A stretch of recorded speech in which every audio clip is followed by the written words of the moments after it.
La filosofía del derecho aparece como una disciplina especulativa y normativa que se ocupa de estudiar la ontología jurídica, buscando la esencia del derecho y de ciertos conceptos como la democracia, el Estado o la persona, siempre dentro de la teología jurídica, tratando de determinar los fines del derecho, y de la axiología jurídica, dirigida a analizar el problema de la justicia. Con este vídeo inicio una serie dirigida a explicar todo el temario de la asignatura de Filosofía del Derecho, empezando por el debate clásico entre la doctrina justnaturalista y el positivismo jurídico, así que sin más dilación vamos a ello. El justnaturalismo afirma la existencia de un orden objetivo de valores que está inserto en la naturaleza humana. Es decir, todos los seres humanos son capaces de conocer lo que es justo.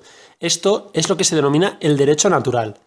Es sobre todo una teoría ética del derecho que afirma la existencia de principios morales, universalmente válidos y cognoscibles por los seres humanos, de manera que, si el derecho positivo no los respeta, en realidad no puede calificarse como derecho.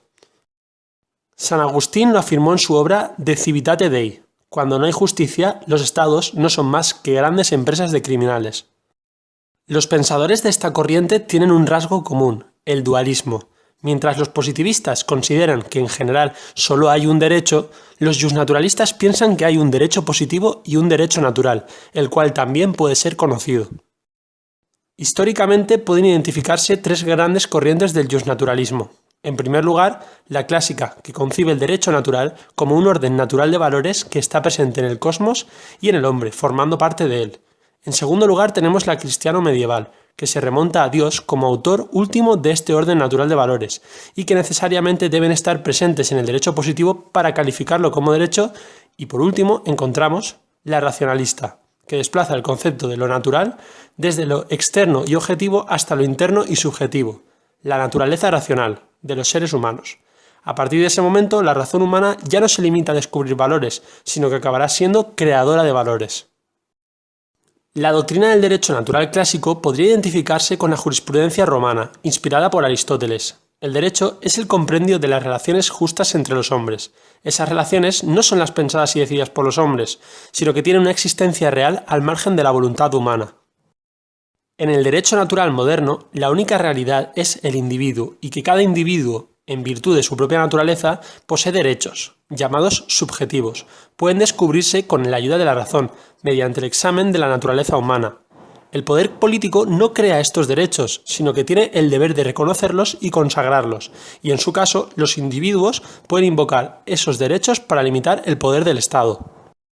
Algunos autores consideran que un derecho positivo, contrario al derecho natural, no puede calificarse como jurídico, afirmando que solo si el derecho positivo aparece en su conjunto como una violación manifiestamente intolerable del derecho natural, se ha de desobedecer, pero no si es una norma aislada la que contraría.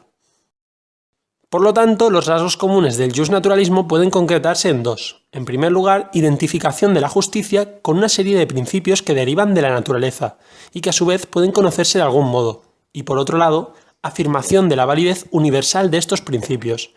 De este modo, el justnaturalismo ofrece el fundamento para justificar tanto la obediencia como la desobediencia al derecho, ya que requiere confrontar siempre el derecho positivo con una legalidad superior. No obstante, el justnaturalismo ha sido objeto de severas críticas por parte de los positivistas. La primera es el cognitivismo ético, el rechazo de las tesis según las cuales existirían valores objetivos universales que pueden ser conocidos. La mayoría de los positivistas consideran que tales valores no existen, y esta imposibilidad de deducir valores de hechos puros deriva en lo denominado falacia naturalista. Las acciones son calificadas de justas o injustas no porque posean realmente la propiedad de ser justas o injustas, sino solamente en función de nuestras inclinaciones o preferencias. La justicia es, para los positivistas, una noción subjetiva y por lo tanto relativa. Siguiendo a Norberto Bobbio, caben tres aceptaciones: la ciencia del derecho, la teoría del derecho y la ideología del derecho. El enfoque metodológico se caracteriza por la convicción de que resulta deseable y posible construir una ciencia del derecho siguiendo el modelo de las ciencias experimentales o de la naturaleza. El objeto de la ciencia del derecho solo puede ser el derecho positivo, es decir, el derecho vigente tal y como aparece en el sistema jurídico. En la metodología se pueden distinguir dos variantes, el normativismo y el realismo. El primero intenta construir la ciencia del derecho siguiendo un modelo derivado de las ciencias empíricas, aunque la proyecta sobre un objeto que no es en sí mismo empírico, pero sí es constatable, las normas. En segundo lugar tenemos el realismo, el cual pretende, por el contrario, reducir el derecho a un conjunto de hechos, los comportamientos de los jueces, y a partir de ahí convertir la ciencia del derecho en una ciencia verdaderamente empírica. Los normativistas subrayan que las normas jurídicas suelen expresar siempre las preferencias morales de cada sociedad.